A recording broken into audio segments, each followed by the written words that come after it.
Hello, this is me broadcasting from outside my shed on Periscope. Bear with me, I've never used Periscope before, and I'm not sure whether I'm going to like it. But I've talked about the shed so much, and it has its own personality. Every day it does something different. It goes somewhere different. Today, as it happens, it's just a shed. Or is it? Let's go inside and have a look.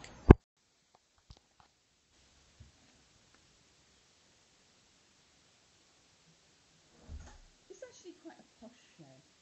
My husband built it for me because I was complaining that people kept coming and bothering me when I was working in the library at home. So he built me this, and it's made out of stone, and it was going to be quite a sort of monastic place. It hasn't quite worked out that way. It sort of ended up being full of coloured things. This is partly because I have synesthesia and I get a buzz from colours and lights, and they present as scents and tastes to me.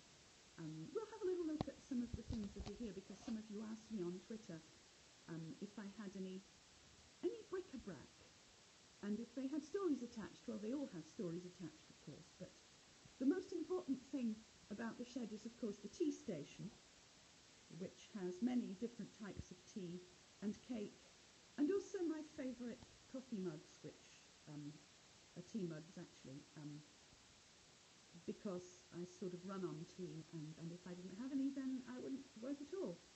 The large and possibly quite ugly painting is the first thing that came into the shed, and for some reason I like it, mostly because to me, with my synesthesia, it smells of chocolate.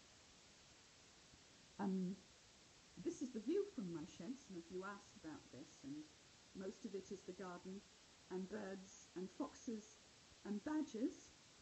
There are lots of tins, most of them full of tea and biscuits. And then there are coloured things and candles, because when it's dark and when it's winter, it's comforting to see coloured things rather than just the grey sky out of the window. This is my mantra. It's a quote from Sunday in the Park with George, and it's been sitting there on a little school slate for 3 years, hopefully giving me inspiration. The little music stand that you can see behind there was made by my grandfather, my French grandfather, when he was 16. With the money from his first job, he bought the wood to make it with, and I inherited it, and I've had it here ever since. It's quite badly made, but it was my grandfather, and he was 16, and it's kind of special because of that. This is my reclining armchair, which I don't use terribly often, but when I have visitors to the shed, that's where they sit. It was a very old armchair that we found in the garage when we moved into the house, but Anushka, my daughter, made it like this for me and made it attractive so that I wouldn't throw it out. It's now so attractive that I don't sit on it at all. This is my ancient root, which I found in a shop and persuaded my husband to carry. It's incredibly heavy, and I kind of use it to put things on, although I get the feeling that it probably has a different purpose. The parasol is from China, where I went with my daughter, and the kite up here, which some of you are asking about, is just wonderful because it has so many colours that it kind of makes me slightly high if I look at it too long. These shoes, which I never wear because they're too beautiful and also too high and too uncomfortable, were made for me by OK Bennett when the Lollipop shoes came out, and they are a one-off pair in red velvet, and because I don't wear them terribly often, I like to have them here and look at them, because usually the kind of shoes I wear kind of look more like this and not like this. This is my one and only piece of sculpture. It was a present from my husband, a birthday present, and I love it. It's one of those things. I don't normally buy artwork and sculptures, but this really kind of sang out to me. It's the Little Red Riding Hood and the Wolf in a slightly different pose to one you usually think of them as, and it makes me happy to see it, so that's why I've I swore that I wouldn't have books here, just the way I swore that I wouldn't have internet here. I lied to myself. Somebody just said to me, it's not a shed is full of tools. We'll talk about my tools later on. And these are in fact tools already. These are books that I've sort of migrated to the shed. Some of them are mine because I need them to remind myself what I did before, and not to make continuity mistakes. And some of them are just things that I need in terms of research. Over here is dear old Mr. Bradbury, his portrait, which at some point when I get some hooks on the wall is going to be hooked up there. And the figures that you see were made for me by Wendy Froud, who made the figures for the Dark Crystal and Labyrinths and all sorts of other beautiful things, and who made Yoda. And she made me these figures from my rune books. And so we have Loki, who is lurking here. And also we have Huey and Mandy, Odin's ravens, in their human form. And I kind of think that when I'm not here at night, they cavort and get up to mysterious things. Loki's actually sitting on something that some of you might recognise. This is the pot from the film set of Chocolat, which had Jan's mother's ashes in it. And if you've seen that movie, you'll see that Anouk breaks this pot by dropping it down the stairs. And there were 12 of these, and they were made of plaster so that they would break easily.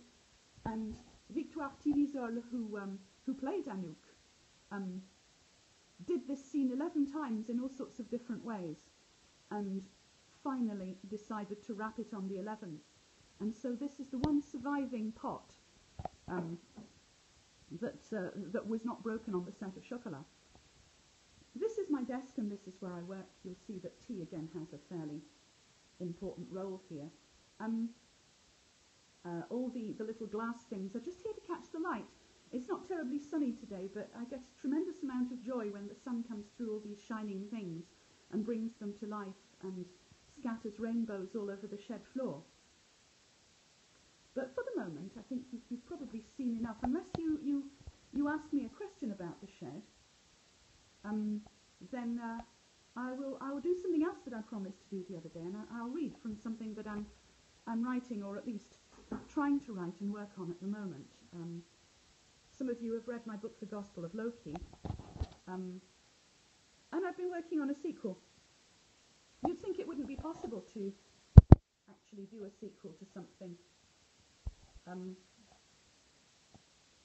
that ends with the end of the world, but I have, or at least I'm working on it. And I'm going to read you just the first bit. You can either read it as the last chapter of Gospel of Loki, or you can read it as something that stands alone. Hang on, let me find out somewhere where I can put this. I ought to have an assistant, really. Okay. So this is from the Gospel of Loki 2 that you won't see for absolutely ages, if indeed you see it at all. The Gospel of Loki 1 is just out in paperback next month or so, and I'm already thinking about how it goes on. Asgard was falling. The plain below was cratered with fires and laddered with smoke. Ragnarok, the end of the worlds, lay upon us like a pall. Odin had fallen, and Thor and Tyr. Surt on dragon's wings approached from out of fiery chaos, and where his shadow fell, the dark was absolute and forever. Bifrost was broken, and as I fell, clutching at the last of my glam, I saw the great bridge come apart at last in a fractal of brightness, spilling its millions of runes and cantrips into the shattered air, so that for a moment everything was rainbow. And that's how we lost Asgard, again.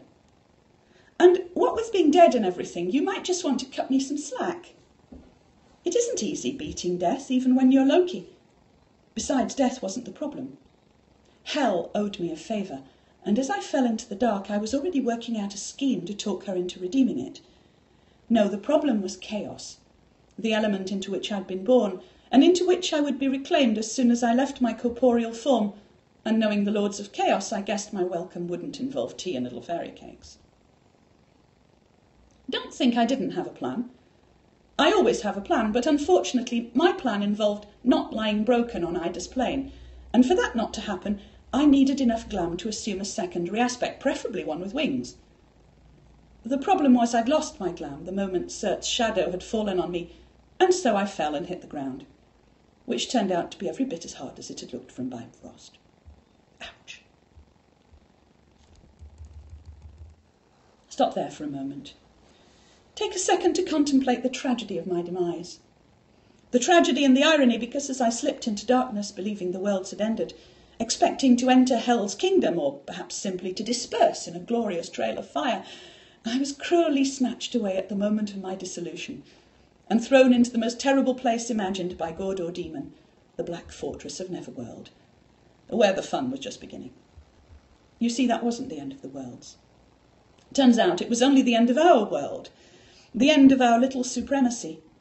So many gods fall into the trap of assuming that the worlds will end when their little kingdoms collapse. In fact, the worlds are like the tide, expanding and contracting, while gods and men and demons roll like sand under the waves. We were no exception. The Aesir of Asgard, overthrown and humbled into the dust. Boo-hoo. So shoot me. I don't grieve for them. They would never have grieved for me. And that, I think, is the end of my first Periscope broadcast. I hope you had fun, and I hope it broadcast.